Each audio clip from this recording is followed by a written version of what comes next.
tal? ¿Cómo le va? Qué gusto saludarles. Temas económicos y financieros a esta hora, números y todo lo que hay detrás.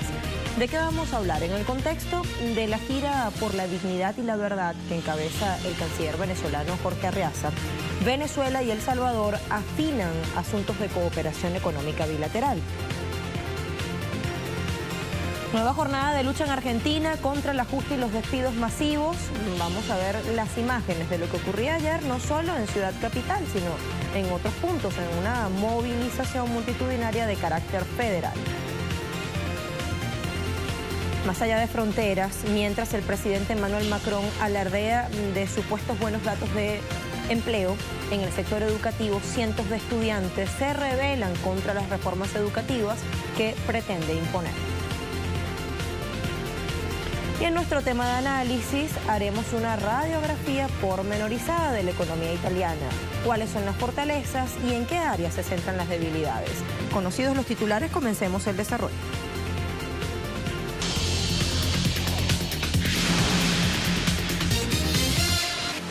Las últimas horas han sido propicias para que Venezuela y El Salvador reafirmen lazos de amistad y cooperación bilateral.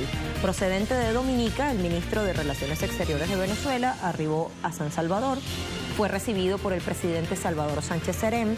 Ambos gobiernos pasaron revista a la cooperación económica mutua. También miraron el impulso de instancias de integración en el contexto de la comunidad de Estados Latinoamericanos y Caribeños CELAC y la Alianza Bolivariana para los Pueblos de Nuestra América, Tratado de Comercio de los Pueblos. Meses atrás, Caracas y San Salvador se habían comprometido a concretar el acuerdo de alcance parcial para la cooperación, que tiene por objetivo otorgar preferencias arancelarias y eliminar o disminuir restricciones no arancelarias.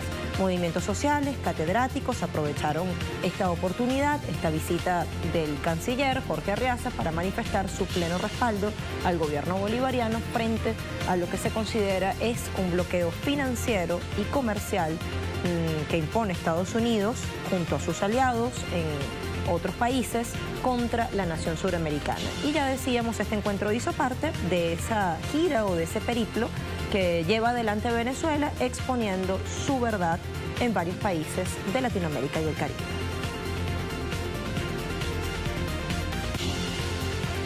Bueno, desde que comenzó la revolución bolivariana hasta ahora no ha dejado de haber agresiones, amenazas, diferentes tipos, bloqueos, amenazas de invasión. Y ahora que estamos a las vísperas de las elecciones presidenciales en Venezuela, pues nuevamente hay amenazas, ¿no? La gira de alto nivel, ¿verdad?, que el gobierno de Estados Unidos inició a través de uno de sus máximos representantes por Latinoamérica es parte de esto, ¿no? También la cumbre de Lima anda en ese mismo rumbo, ¿no?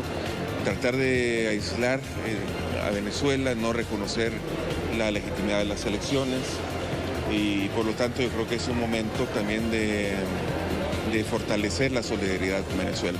Este escalamiento de acoso por parte del gobierno de los Estados Unidos al hermano pueblo de Venezuela, por supuesto que nos preocupa, porque no es una agresión únicamente a Venezuela, es una agresión a América Latina, a todos los pueblos amantes de la paz, ¿verdad?, de la justicia, de las libertades democráticas. Entonces, obviamente, es de mucha preocupación. ¿Y cómo recibimos la visita del canciller de Venezuela en nuestro país? Primeramente, yo creo que con alegría, ¿no? Tenerle aquí nos alegra para poderle expresar como pueblo nuestra solidaridad. En Argentina se dio el día de ayer una nueva jornada de lucha multitudinaria por demás contra tarifazos, ajustes, reformas regresivas y la ola de despidos masivos que ha emprendido el presidente Mauricio Macri y su equipo de gobierno.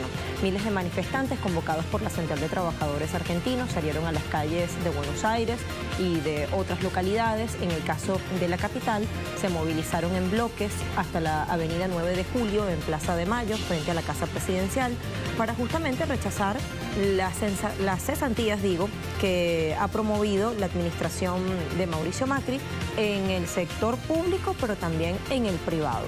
El gobierno macrista ha despedido, ha echado a miles de trabajadores en estos primeros meses de 2018, a poco más de 6.000, tanto en el sector público como privado. Exactamente más de 4.000 argentinos han sido echados de sus trabajos solo en enero, para tener allí la especificidad.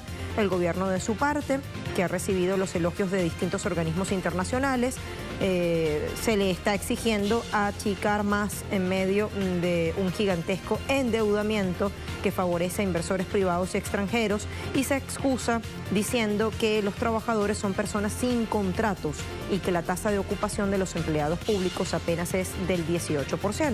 Sin embargo, la clase trabajadora alega el exacto contrario.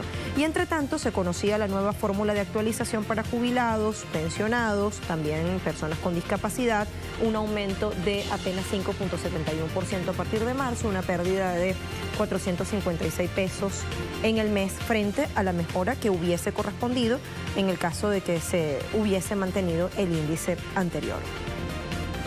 Necesitamos frenar la ola de despidos en el ámbito público y privado que ha desencadenado el presidente Macri. Esta política económica nos lleva a un desastre social, a un abismo que hay que impedir. Cada uno de los conflictos contra los despidos, contra los cierres de fábrica, contra el holocausto patronal, para que se declare la emergencia alimentaria porque hay hambre. Hacerle entender a este gobierno que no estamos dispuestos a quedarnos de rodillas y aceptar las políticas de ajuste en el Estado y en el sector privado. ¡Fuerza, compañeros! ¡A seguir luchando! Allí los teníamos, los principales líderes sindicales. Ahora vayamos a este portal, Sputnik. En paralelo, están pululando los escándalos de corrupción que involucran, si no a Macri en primera persona, a varios de sus aliados o integrantes de su equipo ejecutivo. Según una investigación hecha por el diario español El País, el subsecretario general de la presidencia, Valentín Díaz Gilligan, es sospechoso de haber ocultado 1.2 millones de dólares en el Banco BPA de Andorra entre 2012 y 2014, cuando figuraba como representante y accionista de la empresa británica de intermediación de jugadores de fútbol Line Action, controlada por Nashville North INC de Panamá. El propio funcionario de Cambiemos ligó la creación de esta offshore a su relación de amistad con el empresario uruguayo Paco Casal. En la nota de El País se lee justamente que el dirigente abandonó entonces su puesto de director de la mercantil, pero volvió a ocupar el mismo cargo horas después, según Registro Mercantil de Reino Unido. Así, un alto cargo de Macri, sospechoso de esconder $1 millón en una offshore en Andorra.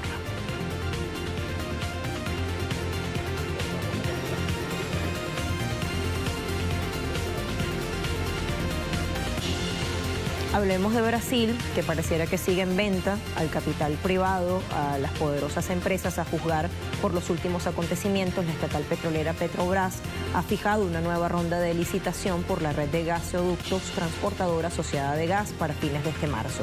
Según fuentes consultadas por agencias internacionales, los consorcios encabezados por la australiana Macquarie Group Ltd, la francesa Engisa y el Fondo Soberano de Emiratos Árabes Unidos, Mubadala Development, están preparando sus ofertas por cerca de $7.000 millones para adquirir una importante participación. Digo importante porque se trata del 90% en la red de ductos. El presidente de la estatal, Pedro Parente, advierte, lo hizo recientemente, que cualquier planteamiento de privatización provocaría un efecto perturbador, ya que el pueblo rechaza la privatización de la compañía.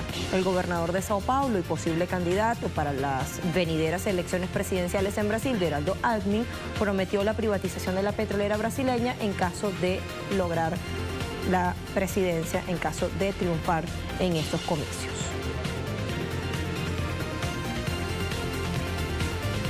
Hagamos primera pausa y a la vuelta vamos a mirar cifras que destacan en Francia. El presidente Emmanuel Macron habla de cifras de desempleo, pero estudiantes franceses salen a las calles a protestar contra las distintas reformas que pretende imponer en el sector educativo.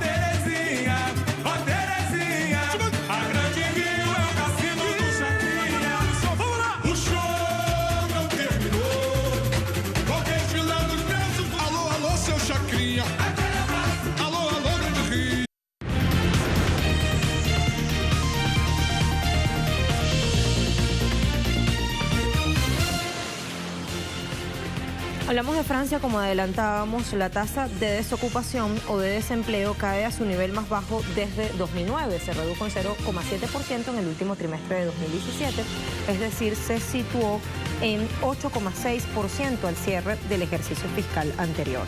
Según datos ofrecidos por el Instituto Nacional de Estadística, la Francia metropolitana tenía en diciembre pasado más de 2,5 millones de desempleados, 205.000 menos que en el trimestre anterior y 1,1% menos que un año antes. Si se suman las cifras o los números de los departamentos de ultramar, el número de desocupados asciende a 2,66 millones, que en porcentaje equivale a 8,9%.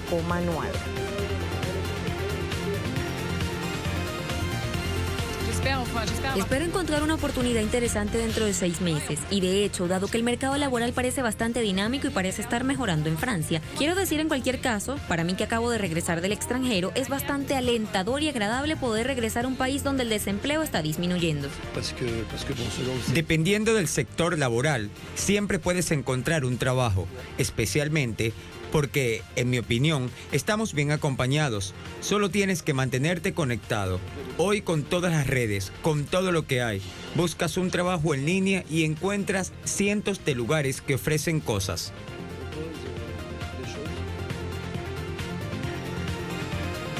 Y cuando desagregamos la cifra, encontramos que la franja etaria que más registró descenso en lo que tiene que ver con la desocupación están los jóvenes menores de 25 años de edad. En ese caso, la tasa de paro retrocedió en 2,8 puntos porcentuales, se situó en 20,7%, que todavía sigue siendo alta. Los desempleados de entre 25 y 49 años de edad, en esa franja se redujo 1,1% la desocupación, llegó a los 8 puntos, y en el caso de los mayores de 50 años de edad, a partir de esa edad, bajó 0,5% y hoy la tasa de desempleo es de 6,1%.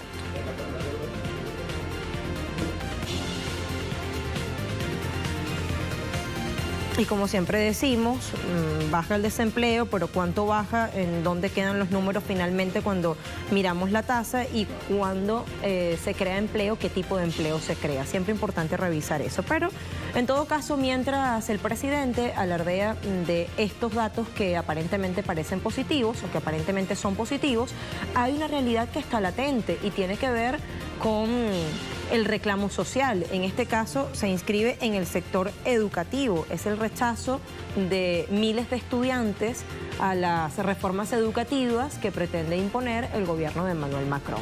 El gobierno francés pretende modificar el sistema de bachillerato aplicando cambios al examen de fin de bachiller, una situación que los sindicatos consideran inaceptable en la medida en que acaba con el carácter nacional de la evaluación actual y que acentuaría las desigualdades territoriales y sociales entre los alumnos. Haría también del sistema de admisión a las universidades una cuestión mucho más compleja.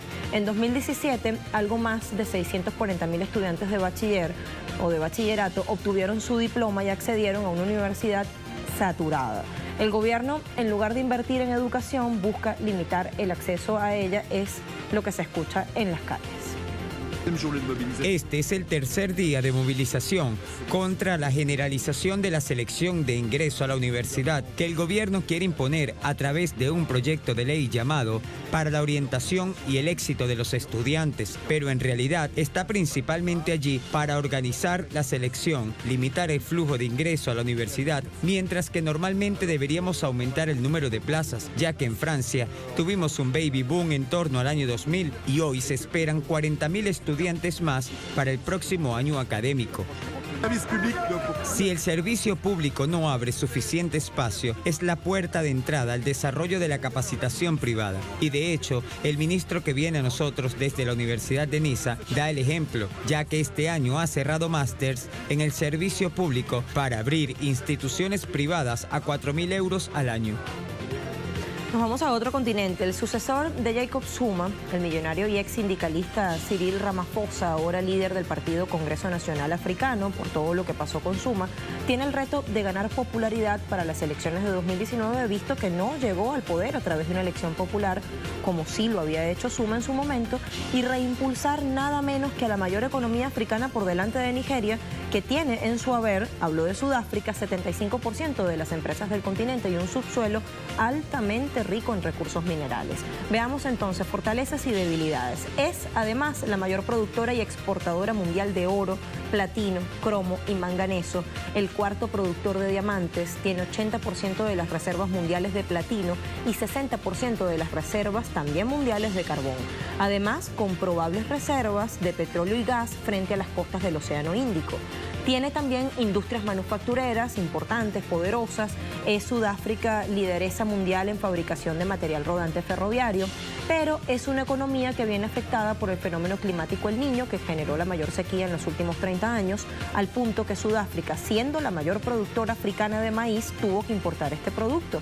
Y también se ha visto afectada por la baja mundial de los precios de materias primas, no ha quedado exenta de esta situación internacional, tiene una deuda pública que supera el 50% del Producto Interior Bruto, una elevada tasa de desempleo desde 2003 cuando hubo una ola masiva de despidos, sobre todo en el sector minero, y un sector agrícola que potenciar porque representa apenas 2,4% del PIB y emplea a menos del 5% de la población económicamente activa.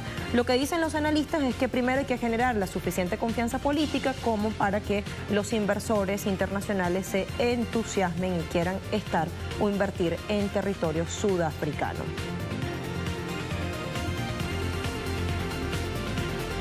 Les propongo que hagamos nuestra última pausa en Impacto Económico y a la vuelta abramos nuestra página de Expediente Económico, que hoy nos ocupa Italia. Hacemos una radiografía de esta economía. Ya venimos.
Abramos nuestro expediente, primero refiriéndonos a esto. La nacionalización de la tercera entidad bancaria de Italia, es decir, Monte dei Paschi di Siena, o lo digo bien, Monte dei Paschi di Siena, volvió a colocar sobre la mesa el debate sobre profundos problemas de la tercera economía de la eurozona, que ponen al mismo tiempo en la cuerda floja ese sitial de Italia de una de las principales economías del mundo. Vamos a ver.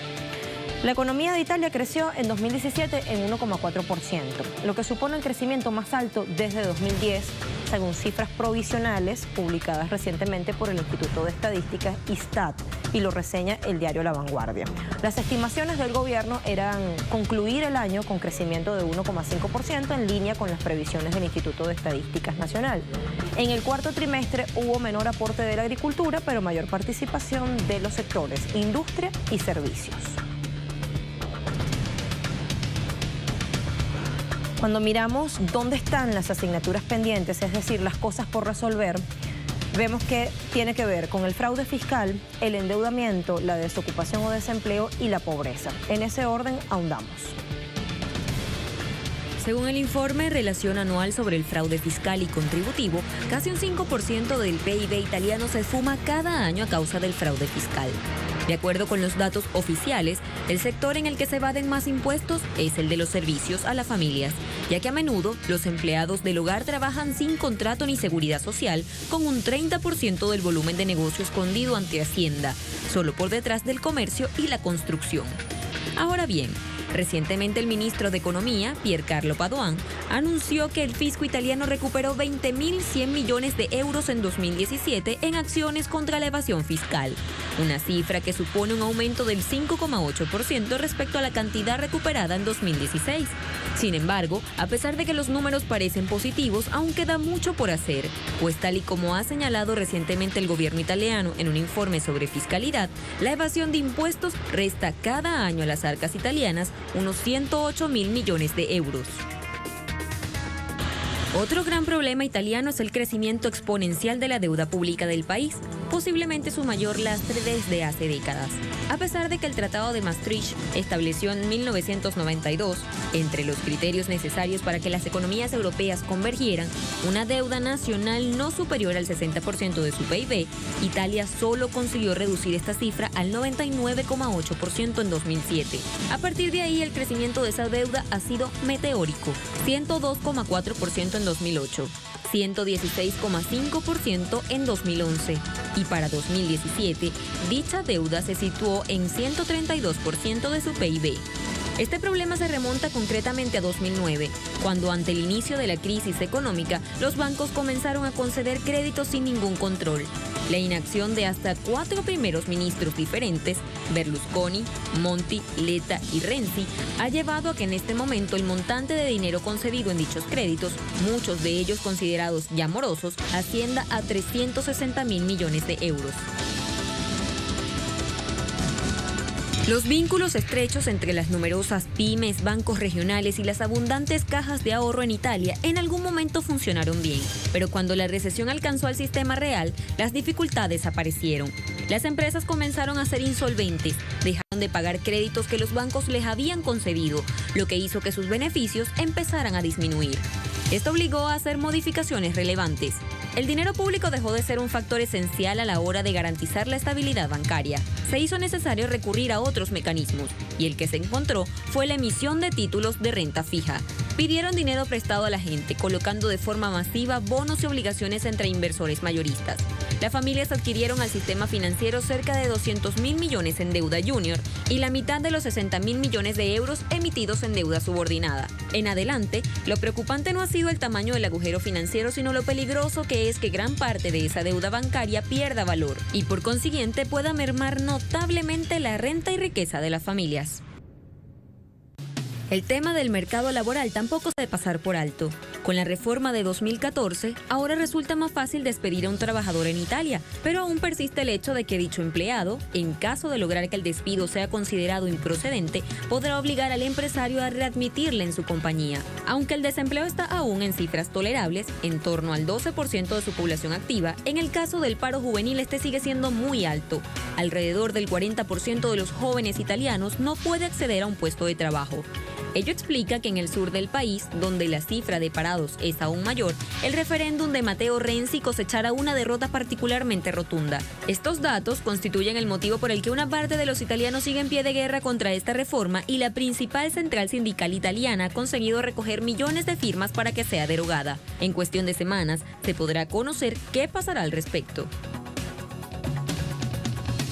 Sumado a ello, 4,74 millones de italianos viven en pobreza absoluta, según los datos de la Oficina Nacional de Estadística Istat, publicada en 2017. La cantidad de personas que viven en la pobreza en Italia escaló a su nivel más alto durante más de una década en 2016, a pesar de una modesta recuperación económica. Los partidos de oposición culpan a la izquierda por no haber hecho lo suficiente para proporcionar a los italianos los derechos básicos, pero a medida que se acerca la elección, ni la coalición de centro-derecha que incluye al ex primer ministro Silvio Berlusconi, ni el movimiento 5 Estrellas parecen estar diciendo mucho sobre los pobres de Italia. Y tal vez eso explique que hay un Renzi que va en caída libre en las encuestas, en los últimos sondeos, ha pasado de aglutinar 30% en intención de voto al actual 23,1%. Y se las ha tenido que arreglar para que la economía siga adelante con un brazo atado a la espalda, con una propuesta de gobierno que parece una espiral negativa que acentúa los desequilibrios económicos y sociales cada vez más. Llegamos al final de nuestro expediente económico. Agradecemos su compañía y le deseamos que tenga el mejor fin de semana posible. Sigue las informaciones en Telesur, así que siga en sintonía. Chao.